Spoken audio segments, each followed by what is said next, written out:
Olá, amados irmãos do canal Católicos de Maria. Sejam todos muito bem-vindos. Olha o que aconteceu com o Padre Pio. Algo sobrenatural e inexplicável, que deixou até mesmo os mais céticos sem palavras. O que significaria sentir em seu próprio corpo as mesmas chagas sofridas por Cristo na cruz? O que isso revela sobre o mistério da dor e da redenção? Prepare-se para conhecer uma história que desafia a razão e toca o profundo do espírito humano. 5 foram as chagas de Cristo na crucificação, uma de cada mão, uma em cada pé e uma no lado do coração. Ao longo da história do cristianismo, alguns santos receberam de Deus o que chamamos de estigmas, a graça de sofrer as chagas de Cristo, não apenas de forma espiritual, mas fisicamente, de maneira visível ou invisível. No dia 20 de setembro de 1910, Padre Pio de Pietrelcina, um sacerdote capuchinho, recebeu os estigmas invisíveis. Em 1918, as chagas se tornaram visíveis e permaneceram em seu corpo por nada menos que 50 anos, até 23 de setembro de 1968. Padre Pio foi o primeiro sacerdote da Igreja a receber os estigmas. Em suas cartas, ele descreve o acontecimento. Foi na manhã do dia 20 do mês passado, setembro, no coro em 1910, após a celebração da Santa Missa, quando fui surpreendido por um estado de descanso espiritual, como se fosse um doce sonho.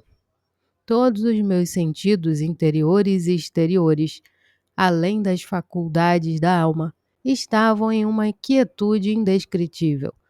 Em torno e dentro de mim havia um silêncio absoluto. Logo senti uma grande paz e uma entrega total na privação de tudo, permanecendo em uma disposição contínua. Tudo aconteceu no instante. Enquanto isso se passava, vi diante de mim uma figura misteriosa, semelhante àquela que tinha visto na tarde de 5 de agosto. Esta, porém, era diferente. Tinha as mãos, pés e peito jorrando sangue. A visão me aterrorizou. O que senti naquele momento é indescritível. Senti como se fosse desfalecer e morreria se Deus não tivesse intervindo para sustentar meu coração, que parecia saltar do peito. A visão desapareceu e percebi que minhas mãos, pés e peito estavam feridos e sangrando. Imaginem o suplício que experimentei naquele momento e que continuo a experimentar todos os dias. A ferida no coração sangra continuamente. Começa na tarde de quinta-feira e dura até sábado. Meu pai, eu morro de dor pelo suplício e confusão que experimento no mais íntimo da alma. Temo morrer em sangue, se Deus não ouvir os gemidos do meu pobre coração e não tiver piedade de retirar de mim esta situação. Durante anos, Padre Pio foi estudado e analisado por diversos médicos, incluindo o Dr. Giorgio Festa, um dos mais renomados de Roma. Inicialmente agnóstico, o Dr. Giorgio tornou-se filho espiritual de Padre Pio, após testemunhar o seguinte: do lado esquerdo do tórax há um ferimento em forma de cruz. Não há sinais de infecção, edema ou inflamação ao redor do ferimento. Essas feridas, características anatômicas e patológicas peculiares e a constância com que vertem sangue vivo e perfumado, estão localizadas em pontos correspondentes às chagas do corpo de nosso Senhor Jesus Cristo. Outro médico reconhecido, Dr. Romanelli, concluiu após estudar o caso de Padre Pio: é impossível atribuir a origem das lesões do Padre Pio a causas naturais. O agente responsável deve ser buscado, sem receio de equívocos, no sobrenatural, já que este fenômeno é inexplicável pela ciência humana.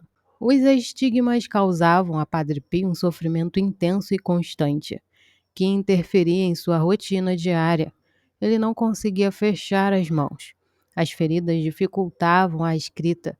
pois ele não conseguia segurar a caneta firmemente. Não podia carregar peso, nem mesmo mover uma cadeira. Devido ao sangue, precisava usar luvas de malha durante o dia e de cor branca à noite. Para lavar o rosto, usava luvas impermeáveis. Ele próprio cuidava das suas feridas. Não podia inclinar-se, pois a chaga no tórax começava a sangrar. Precisava de ajuda para vestir a camiseta, o hábito e o capuz franciscano. Havia uma ligação misteriosa entre seu sofrimento e sua eficácia ministerial. Quanto mais sofria, mais conseguia a conversão de grandes pecadores. Ele mesmo dizia aos seus dirigidos espirituais: as almas custam sangue. Agora vejam esse outro conteúdo onde o Papa Francisco disse algo muito sério. Você sabia que há um inimigo silencioso, astuto e perigoso, sempre à espreita, pronto para nos seduzir com suas mentiras? É um adversário que muitos subestimam, mas que pode causar grandes estragos. Descubra o alerta crucial que o Papa Francisco fez e como podemos nos proteger desse perigo espiritual. Não devemos nos aproximar do diabo, muito menos dialogar com ele. Ele é um derrotado, mas ainda assim perigoso, pois seduz como um cão raivoso preso por uma corrente. Morde se alguém se atrever a acariciá-lo. Essa foi a advertência do Papa Francisco durante sua homilia na Casa Santa Marta.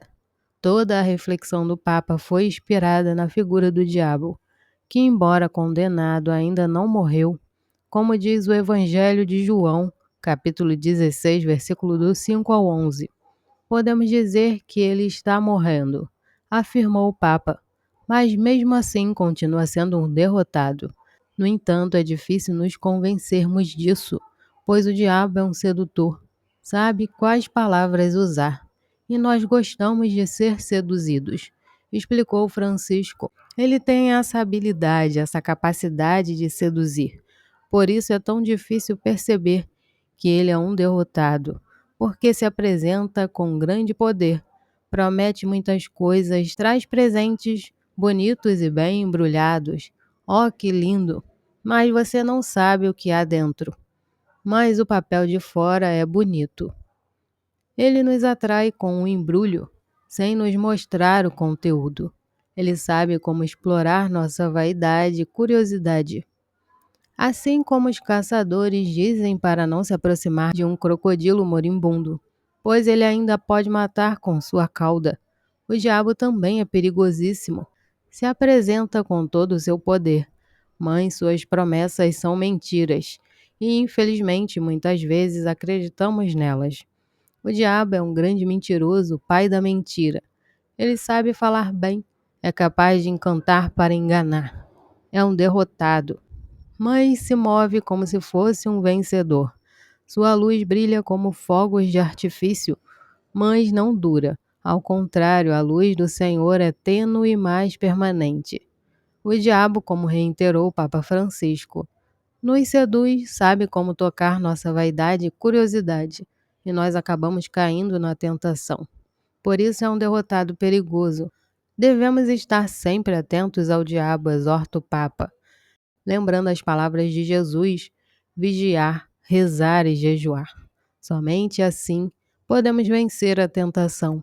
Além disso, é crucial não nos aproximarmos dele, pois, como disse um padre da igreja, ele é como um cão bravo, raivoso e preso, mas que não deve ser acariciado, pois morde. Se sabemos que ao nos aproximar de certos pensamentos, desejos ou direções espirituais, estamos indo em direção ao cão encoleirado e furioso, devemos evitar. Ah, tem uma grande ferida. Quem fez isso? O cão. Mas ele estava preso? Sim, mas eu me aproximei para acariciá-lo. Então você procurou por isso.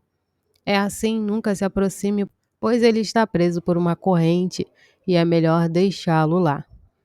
Por fim, devemos evitar diálogo com o diabo, como fez Eva, que acreditou ser uma grande teóloga e acabou caindo. Jesus, ao contrário, no deserto, responde com a palavra de Deus. Ele expulsa os demônios, às vezes pergunta o nome deles, mas nunca dialoga com eles.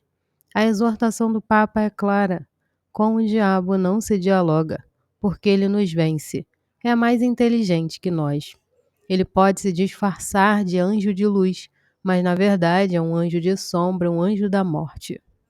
O diabo é um condenado, um derrotado, preso por uma corrente prestes a morrer, mas ainda capaz de causar estragos. Por isso devemos rezar, fazer penitência, evitar nos aproximar dele e não dialogar com ele. E no final recorrer à mãe, como as crianças fazem. Quando têm medo, as crianças procuram a mãe. Mãe, mãe, estou com medo. Quando sonham, elas buscam a mãe. Devemos buscar Nossa Senhora que nos protege. Os padres da igreja, especialmente os místicos russos, ensinam que em tempos de turbulência espiritual, devemos nos refugiar sob o manto da grande Mãe de Deus. Que ela nos ajude nesta luta contra o derrotado, contra o cão encoleirado, para vencê-lo. Bom, chegamos ao fim de mais um conteúdo. Estamos sempre em oração por vocês e gostaríamos de conhecer mais sobre a nossa comunidade. Deixe seu pedido de oração nos comentários e conte-nos de qual parte do Brasil você está nos assistindo. Isso nos ajuda a fortalecer ainda mais nossa conexão. E tem mais. Não se esqueça de visitar nossa loja virtual Cantinho Yeshua. Estamos com frete grátis para todo o Brasil.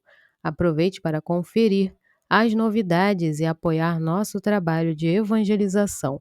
Se você está gostando do nosso conteúdo, não se esqueça de curtir, comentar e compartilhar nossos vídeos com seus amigos e familiares. Isso ajuda muito a divulgar a palavra de Deus pelo YouTube. Nos vemos no próximo vídeo. Fiquem na paz.